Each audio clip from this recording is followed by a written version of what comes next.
Punch it, Chewie. Welcome to GallifreyanAvenger Reviews.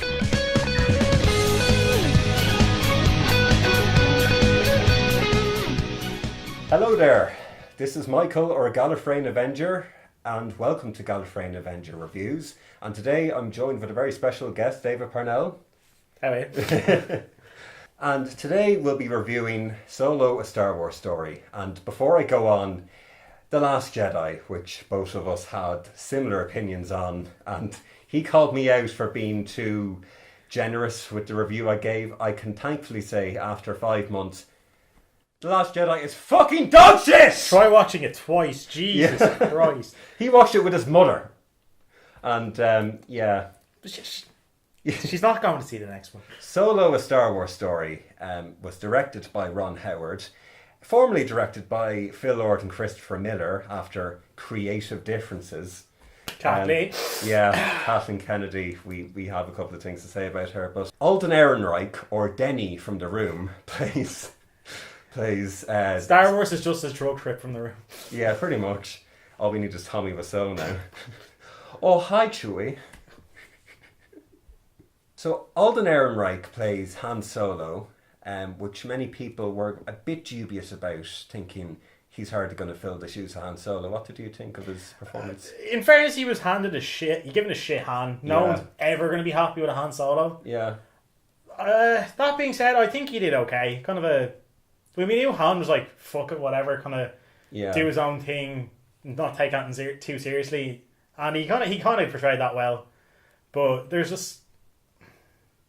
He seemed extremely unrealistically naive. Yeah. Like, he grew up on a backwards planet full of crime. Yet he sees like, oh, there's all joy and hope in the universe. Everything's going to go well. Exactly. Love. Like, particularly with Emilia Clarke's character, maybe we're jumping ahead too much, but Emilia Clarke's character, Kira, who is Han's love interest, and that big build-up in the trailer, I might be the only person who knows who you truly are. And the big reveal is that he's the good guy.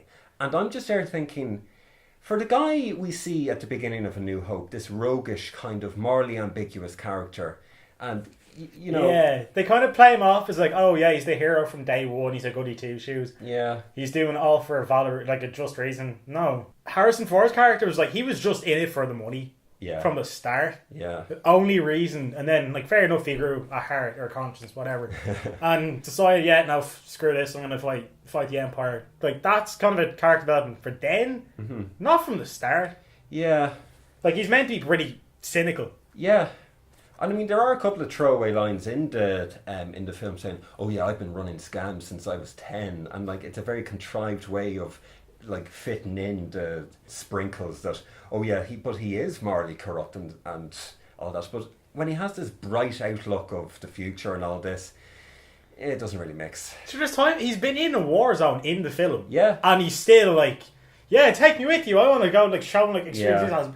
Most people would be fucking depressed or shell-shocked or something. Mm-hmm. You wouldn't be that happy in a war zone. Yeah, I know. Like, yeah. Oh my God. Also, that brings up another point. The Imperial Army... the Imperial Army are recruiting on Corellia, and they have their own promotional video with the Imperial March. Which brings up the very important question. Does Darth Vader have, like, the rest of the army play it every time he enters a room from the PA? Or, like, when he's on Hoth or something, have a stormtrooper with a boombox just playing it beside, off camera? Johnson, the trombone section is a bit lacking. Fuck's sake. Han Solo is separated from Kira on Corellia after she's been captured, and the original plot point. Yeah, and with his desires to become a pilot, he decides to recruit for the Imperial Army, and yeah, he's an infantryman, and he comes across Woody Harrelson and his crew, and is very keen to join up with them. Woody Harrelson in the film is essentially playing himself.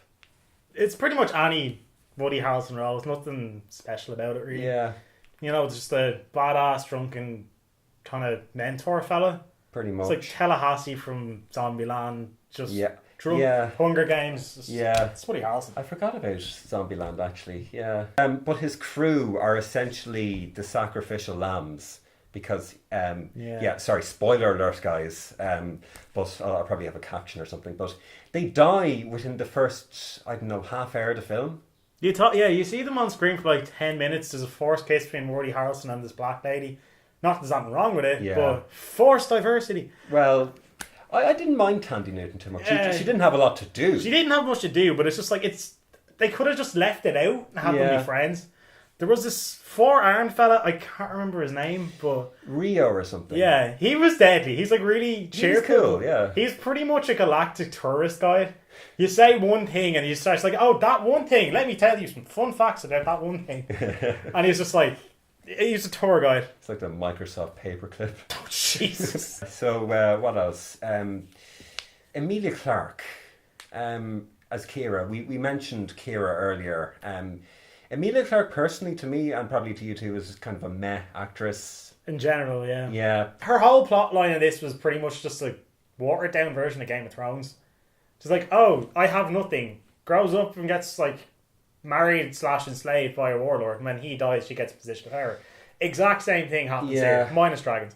Like there's this constant, I don't know, constant overtones of sort of unease with, well, not unease, but predictable sort of dark side with Kira. I don't know if I'm phrasing that properly, but they say it constantly. Oh, the things I've done, the things she's done, you'd never believe. Like, we don't know any of this. They don't tell us anything. We forgot to mention Kira and Han Solo were separated on Corellia. She was on Corellia. He had just escaped Corellia, and 3 years pass. Han is reunited with Kira, who is under the enslavement of evil vision. Pretty much. Paul Bettany plays Dryden Voss, who is kind of a upper ranked member of the crime syndicate, Crimson Dawn. Yeah, he's kind of like if Kylo Ren wasn't a little wuss, and like he's kind of cold, calculating, but he can be violent when he's like actually pissed off. Yeah, but he's also very businessman. Like, if you can give him a compromise, that works out well for him. He'll give you a shot, but if you fuck up, dear God, dear fucking God. But just his way he goes about it, like, be sure to finish these plans for me, and if you don't, I'll kill you. Mr. Stark, go to your death. He was actually alright. I liked him. Yeah, I didn't have any problems with him. There wasn't too much of him to base anything off of, though. He was like 3 scenes. Yeah. So Donald Glover, or Childish Gambino, plays Lando Calrissian, who, of course, you'll know from episode 5 and 6, and his portrayal was pretty spot on. Yeah, he was actually really good. Yeah. You could see it was like a younger Lando out, like obviously the responsibility of Cloud City, but he was still like fucking flirty as hell, cocky as hell.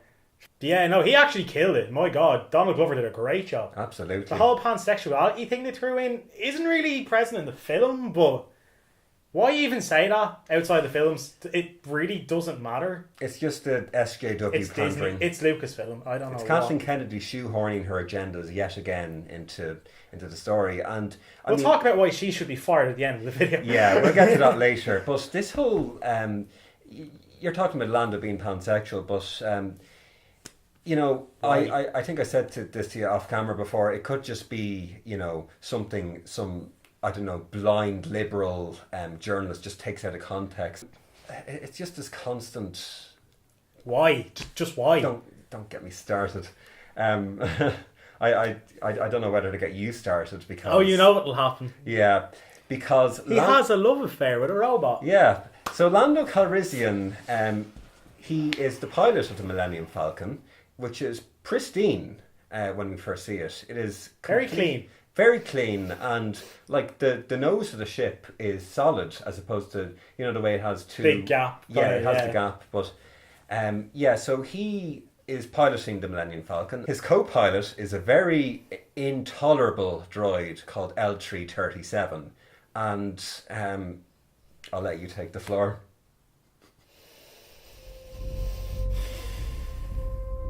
Fuck L3. Jesus fucking Christ. Jar Jar Binks used to be my least favourite character. Now it's L3. It's like... She's a feminazi droid droid. SJW. Very SJW. Yeah. There's a scene in a bar just before they meet Lando where she is watching pretty much Star Wars version of Robot Wars. A robot cage fight. Yeah, Robot Wars. Yeah. Pretty much. And she's there just banging on the grates, telling them to stop, we don't need to do this, blah, blah. Starts like protesting, we are sentient. Yeah. No, you're not. That's not how AI works. Dear fucking God, that's not how it works. Your brain is a series of ones and zeros. You are not sentient. You follow a program. Fucking hell. And there's obviously also a scene where they come to get the Millennium Falcon. It's been impounded. Guess Lando's not paying his parking tickets. Where they come to a gate. The gate is locked. Oh no, how do we get over this? Oh yeah. L3 pulls a saw out of her vagina. Listen up, ladies. Your vagina opens all life's doors according to Lucasfilm. Just remember that. My favourite part of the film is when L3 is killed. Like, she's there just protesting, screaming her head off. And she gets shot to shit. Yeah. I've never been so happy in a film in my life. She orchestrates a robot liberation, removing the restraining bolts from all these robots. Yeah, it was funny. That was fucking hilarious. They're on, the Kessel mine? Spice mine somewhere. Yeah, the Kessel Spice mine. Han and co are doing their own mission, and L3 just goes and does her own thing, and keeps saying to the robots, "You need to be liberated!" And then removes the restraining bolts, and then a big robot riot ensues. On one hand, you need to be human, or in this case, sentient, alien, organic, whatever, to have human rights. Like, come on.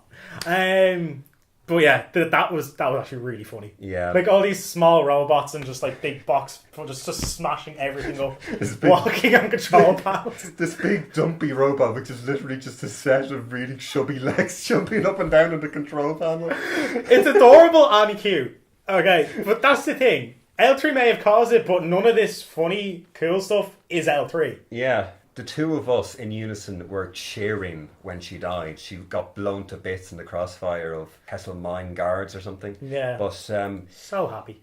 Yeah. Well, here's a memorial to L3. Yeah. Fuck off. I'm sure the actress, you could be a lovely person, but you were not done justice with this character. I'm sorry. Why did you take the role? Yeah. I'm sorry, Phoebe Waller-Bridge. It's nothing against you, but L3 is just unbearable. Moving on. The main kind of plot of the film kind of centres around coaxium, which is this essentially hyperspace fuel, and between heists, between bargains with crime syndicates, it's kind of the MacGuffin of the film. And yeah, Dryden Voss, as we mentioned earlier, Evil Vision. Dryden Voss is essentially Woody Harrelson's superior, and Woody Harrelson and his crew were carrying out a heist of coaxium that Han Solo fucked up, essentially. And so they go to the lengths of recruiting Lando, L3, fuck you, L3, Kira, Chewie. That's about it. Woody Harrelson and the gang orchestrate a plan to go to the Kessel mine, which involves going through the Kessel Run, which has been referenced a couple of times in the original series, to mine unrefined coaxium, which is very dangerously explosive. Pretty much space plutonium. Pretty much. More or less. Yeah. Shall we see what it does? I mean... Oh God, yeah. With that failed heist in the first third of the film, they drop the shipment and it fucking implodes like a backwards. Yeah, it's pretty much a mini black hole. Yeah, black hole. It just converter. Destroys everything. Yeah. And you mentioned coaxium is basically space heroin. Yeah, well, spaceship heroin. I don't know. It basically, after the failed heist on the spice mines, they try to get out through the Kessel Run to flee, and an Imperial Star Destroyer somehow makes it into this extremely dangerous cloud gas, just full of debris and everything, and it's like there's only one safe route, and then it's really small, and then apparently an entire Star Destroyer can fit in. So Han being Han, don't tell him the odds, flies through the fucking clouds, and they come across what is basically a H.P. Lovecraft monster just out of nowhere. between Ratars, between that weird creature in Rogue They're One, really pandering to the and Japanese. now this. What, are they just hentai enthusiasts? They're really pandering to the Japanese now. Yeah. Well, I mean, the Chinese won't go anywhere near them. I'm not surprised. Yeah. But go on. Yeah, no, it was the monster. It looked cool. Like, oh my god, it really looked cool. They had to try and flee from this giant tentacle monster. They jettisoned the escape pod to try and distract it while they're trying to flee it, and then the monster gets sucked in, and then they're too close to get away. So Woody Harrelson's character basically injects the coaxium into the core of the Millennium Falcon, and then it shuts down for a sec, and then it just becomes super powered and flies out like hyperspeed times 2 or something. Like instantly just flies away, which is pretty cool.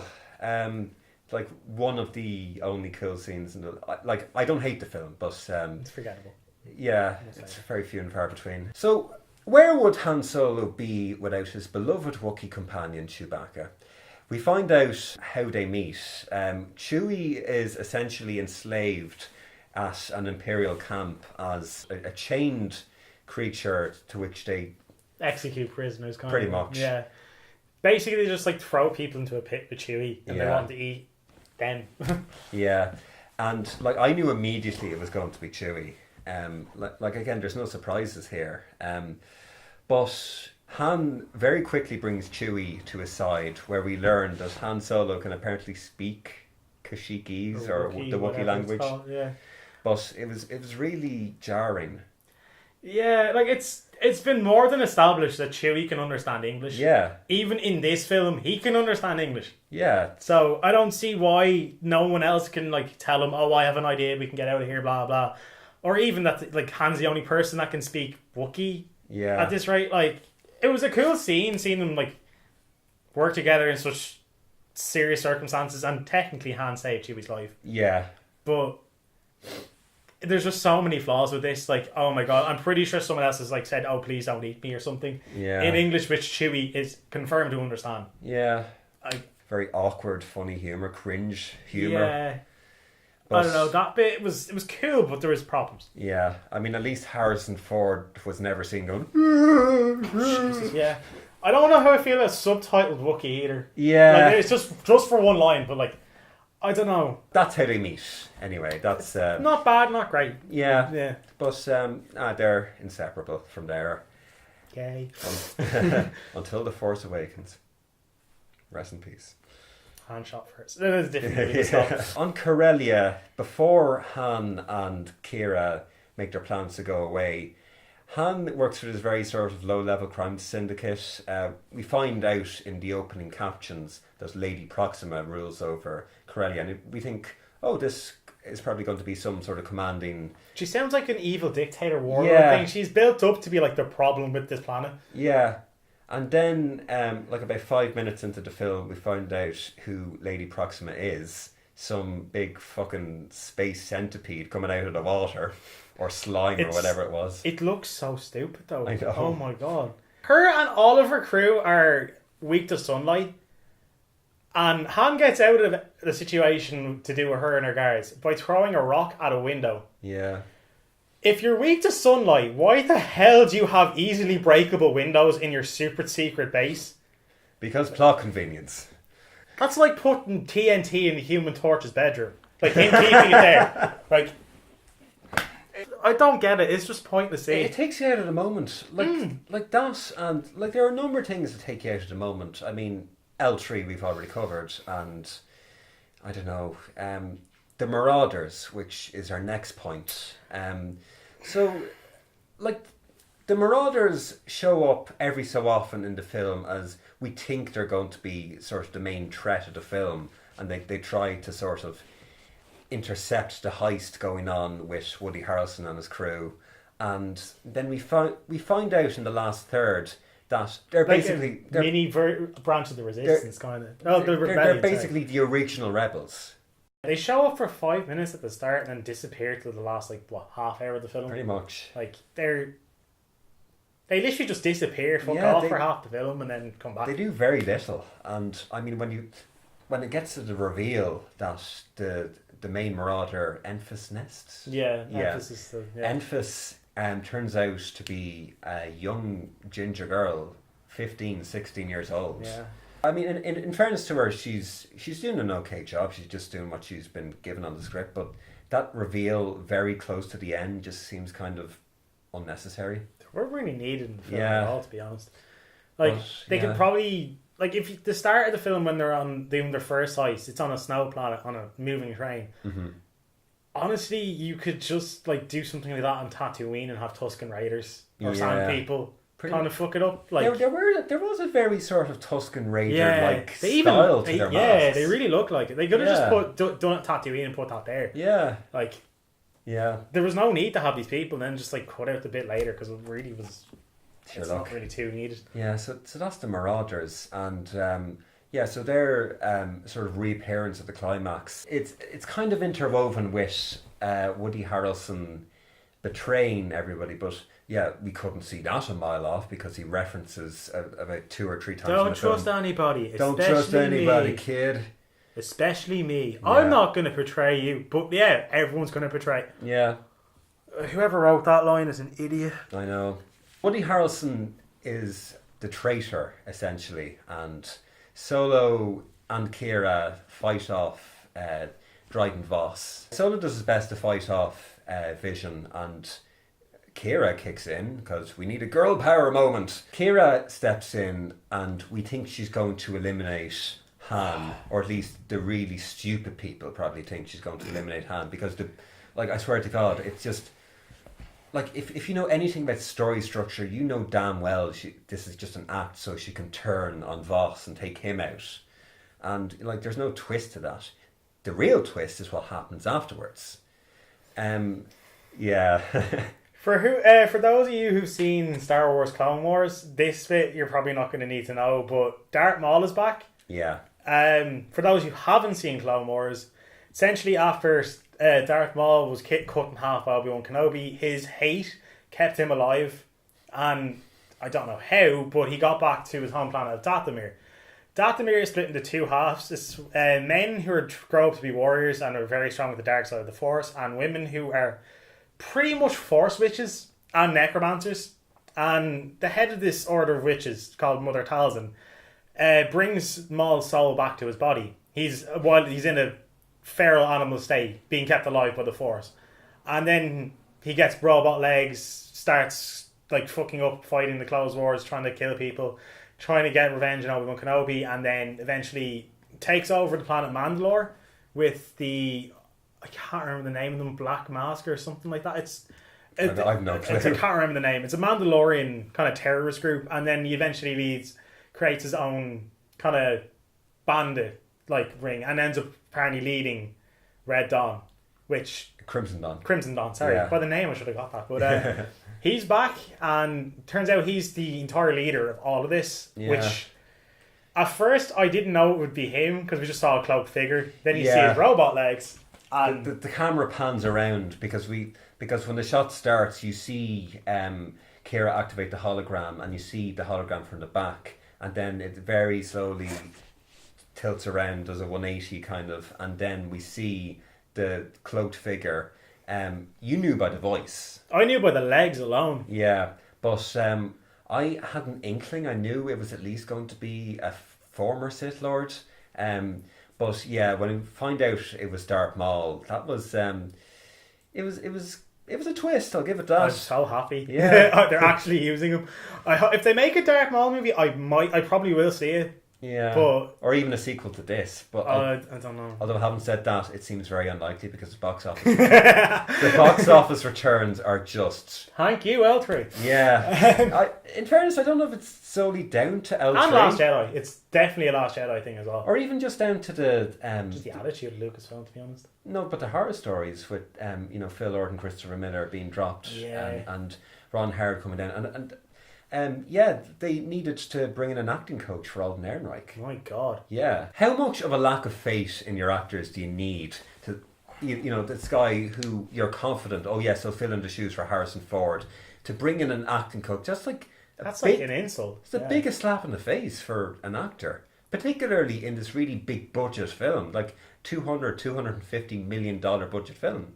He's not bad either. He was actually really good. He was decent. Yeah. He was given a shit hand, obviously, because it's like you're not going to be happy with it. But he did a fairly good job. Yeah. But I don't know. I just think the whole Disney situation with these films needs to be sorted out. I don't know about that. Like, there have been many talks with Dave Filoni, who did the Clone Wars, to take over for Kathleen Kennedy. I'd be so happy. He did such a good job. The Clone Wars is a lot of lore on the Force and everything. It's just so good. I've seen clips of the Clone Wars. Well, obviously I'm not as far to see. I've seen every episode. Yeah, but the Clone Wars, from what I've seen, is pretty decent. Yeah, like they flesh out the universe so much. Yeah, and then you get Kathleen Kennedy. It's just like we're pretty much going to be treading the same water. Oh, let's just make a disjointed as fuck story, and then force in a lot of SJW bollocks. Dave Filoni would do a great job. Yeah. Like, fair enough, you're a producer and Steven Spielberg on E.T. Yeah. Whatever. You still have to be a good, like, head of a company. Yeah. To do, like, for us to actually like you. Rather than forcing your own agendas into the film. Like, oh, the Force is female and all, and everything like this. Like, I kind of find it funny how they ended up calling anyone that didn't like The Last Jedi sexist. Oh, stop. When she wears a t-shirt like that. The Force is female. Fucking hell. Yeah, nothing wrong with females. It's you don't segregate half your the majority of your fan base. Exactly. Like, come on, it's really Ryan Johnson as her fucking lapdog. I'm surprised he hasn't had his house burnt down by now. Oh, stop. Kathleen Kennedy is working in paradoxes because, for this feat she was trying to undertake of bringing back a franchise that is almost entirely reliant on nostalgia, and then killing off the most memorable characters in that series because Han Solo's gone, Luke is gone, Carrie Fisher's passed away, and so it's inevitable that Leia has to snuff it.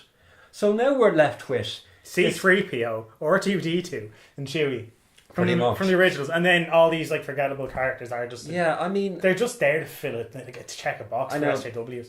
And I know I've had this jokey love affair with Daisy Ridley. That's ended. Yeah, I'm sorry, Daisy.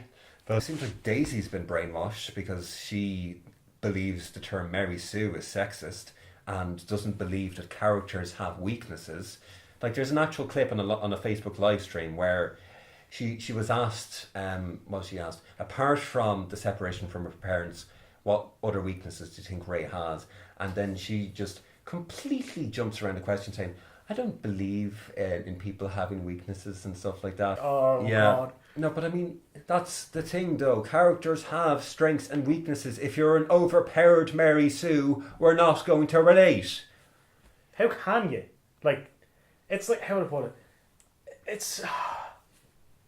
They gave out... I've seen a lot of these SJWs people going on about male power fantasies and video games and stuff, where you're like this unkillable, like, one-man army. Yeah. Like, it applies to females in this case too.